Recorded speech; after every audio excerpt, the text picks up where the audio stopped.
성적을 잡으려면 뭘 잡아야 되겠어요? 지식. 네. 그래서 우리는요, 안전한 직업이란 게 없다는 거죠. 우리의 일자리를 대체하는 것 같지만 간단히 정리해 보니까 아이에게 필요한 것은 자립력과 그다음에 사고력 그리고 연합력 이렇게 세 가지 능력이 있으면은 네. 미래를 살아갈 수 있겠더라.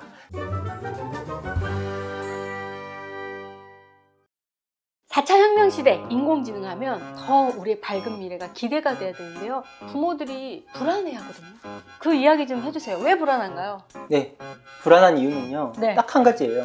인공지능이 우리와 우리 아이들의 그런 일자리를 빼앗아가기 때문이에요. 제대로 인공지능에 대해서 알려주는 사람도 없고요. 인공지능이라 그러면 무시무시한 기사만 뜨잖아요. 네. 앞으로 인공지능 무시무시하게 발전할 거다. 모든 인간의 직업들 다 제트해버리고 2045년이면 네. 뭐 인류의 지능을 넘어설 거다. 이렇게요. 왜 사람이 모르면 더 무섭잖아요. 맞아요. 눈 감고 이렇게 옥상을 만약에 거닌다고 생각하면 너무너무 끔찍한데 네. 이거 벗겨보면 별거 아니잖아요. 아, 네. 눈 감고 옥상을 걷는 거 진짜 너무 설명을 잘해주시네요. 좀 감동하시는 거 좀 느껴지네요. 네.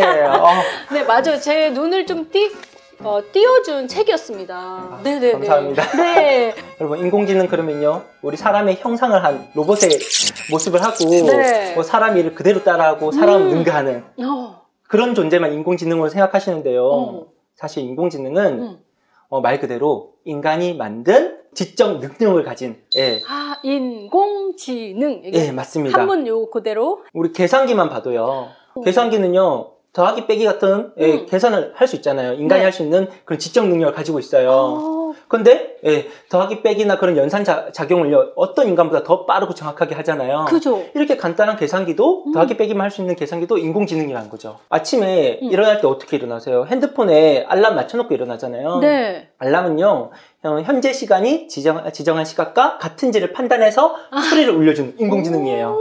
도어락의 버튼을 누르잖아요. 네. 그럼 도어락은요, 이 버튼의 눌림을 잠금을 풀라는 신호를 알아듣는 인공지능이에요. 네. 이미 우리가 인공지능 안에 살고 있다는 거였어요. 네, 맞습니다. 그러고 보니까 뭐 그렇게 무섭진 않네요. 네. 네네네. 그러면 인공지능이 발달하면 지금은 이렇게 약간 기능 정도인데 아예 막 직업, 내가 하는 일까지 뺏어가면 어떡하나 막 이거잖아요, 사실. 네, 맞습니다. 앞으로요, 당연히 인공지능이요, 인간의 직업을 많이 빼앗아 갈 거예요. 인간이 하는 일들 많이 빼앗아 갈 거예요. 그런데 우리가 이런 현상에 있어서 좀 대응을 잘못하고 있는 게 있어요.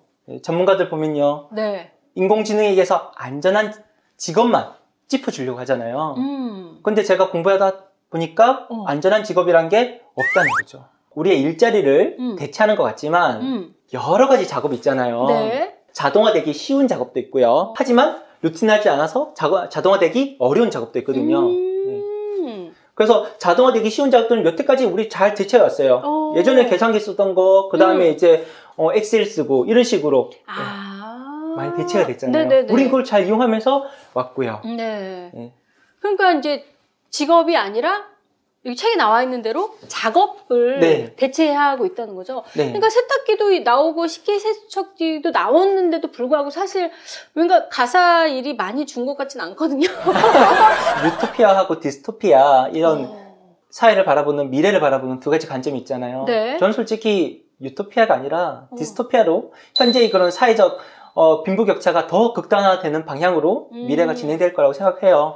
당연히 인공지능 개발하는데도 많은 비용이 들고요. 전문가도 필요하고 장비도 들고 하잖아요. 네. 근데 그런 자동화하는 데 있어서 비용보다도 더 싸게 자기 노동력을 제공할 수 있으면요. 그건 인간의 그런 사람들의 이제 아주 빈한 부분의 직업으로 남았죠.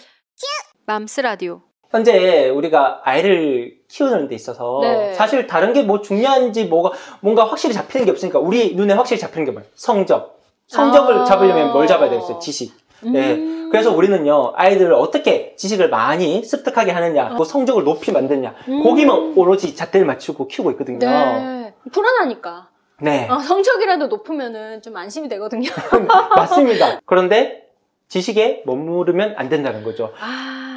네. 왜냐면은 아무리 애 공부 많이 시켜서 의사나 변호사 이런 전문가들 키워봐도요, 어차피 다 이제 그 분야에서 인공지능이 다 개발될 것이고, 변호사 같은 경우에도 인공지능을 활용하면은 한 명의 변호사가 나중에 500명치 일을 한다. 이런 것들도 많이 있거든요. 근데 어떻게 보면 이 눈에 보이는 지식 차원은 인공지능이 금방 대체할 수 있을 것 같아요. 네, 맞습니다. 그죠? 그러면은 인공지능이 일자리를 대체하면서 인간의 영역 안에서 얼마나 경쟁이 치열해지겠어요. 그러네요. 네. 그럼 거기서 살아남는 사람들은 바로 일 잘하는 사람들이라는 거죠.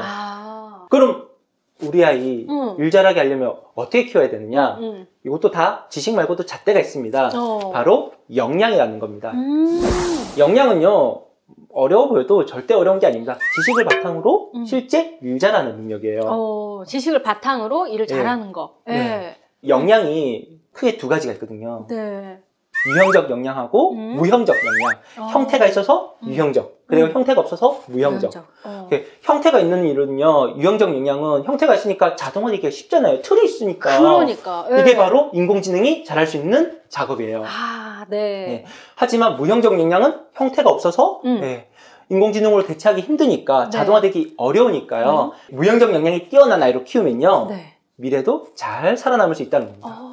구체적으로 어떤 게 있을까요? 세계 4대 기관이 있어요. 미국 교육협회, 그리고 미국의 마이크로소프트, 인텔, 시스코 같은 내노라는 기업들이 연합된 ATC 21S 프로젝트, 그리고 세계경제 포럼, 그 다음에 OECD, 이렇게 네 가지 기관이 있는데요. 이 네 가지 기관에서 각자 자기들만의 그런 무형적 역량을 갖다가 다 발표를 했어요. 그러니까 인재를 뽑고 그 기준을 나름 세우기 위해서 이걸 척도를 만든 거군요. 맞습니다. 현재처럼 이렇게 교육을 가르치면요, 지식 위주로 교육을 진행하면은 미래의 인공지능에 대응할 수 없다. 그러면요, 교육 전문가가 손 놓고 있었느냐? 세계 교육 전문가들은 손 놓고 있지 않았거든요. 그런 인간의 작업이 인공지능으로 자동화되는 그런 흐름을 보고 고민을 하면서 어떻게 하면 자동화되기 어려운 작업을 잘할까? 고민해서 내놓은 결과물이 바로 무형적 역량이고, 그건 기관마다 다 달랐다는 거죠. 다른 거를 이렇게 버물려 갖고 네. 작가님이 정리하신 거죠. 네. 궁금해. 꿀팁. 저도 처음에 봤을 때 완전 멘붕 왔어요. 왜요? 아니, 얘는 이거 중요하다고 그러고 얘는 저게 중요하다고 그러고 다 합쳐보면요 한 50가지 가까이 되거든요. 이런 걸 보면요 화딱지 나죠. 나 같은 일개 학부모가 이런 것까지 인공지능? 차라리 수능이 나은 거예요. 국어, 영어, 수학, 과학, 사회 몇 과목만 잘하면 되잖아요. 그죠. 근데 50까지 어떻게 다 키워줘요? 형태도 없다는 역량인데. 이거 됐고 그냥 일단 수능이나 잘 봐. 이게 쉬운 길이네. 맞습니다. 근데 어려운 길을 택하셨어요. 이게 꿀 정보네요, 이거. 맘스 라디오. 그래서 그 50가지 역량을 보니까요. 패턴이 있더라는 거죠.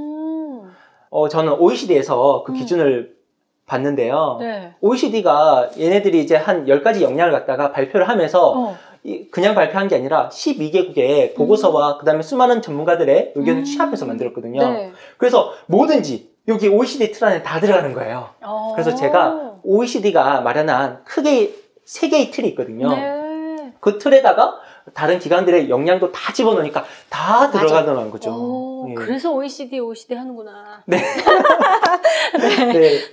그래서 그렇게 간단히 정리해 보니까 아이에게 필요한 것은 자립력과 그 다음에 사고력 그리고 연합력 이렇게 3가지 능력이 있으면은 미래를 살아갈 수 있겠더라. 솔로 서고 그 다음에 생각하고 그 다음에 누군가와 같이 일할 수 있는 거네요. 맞습니다. 앞으로 자립력은요.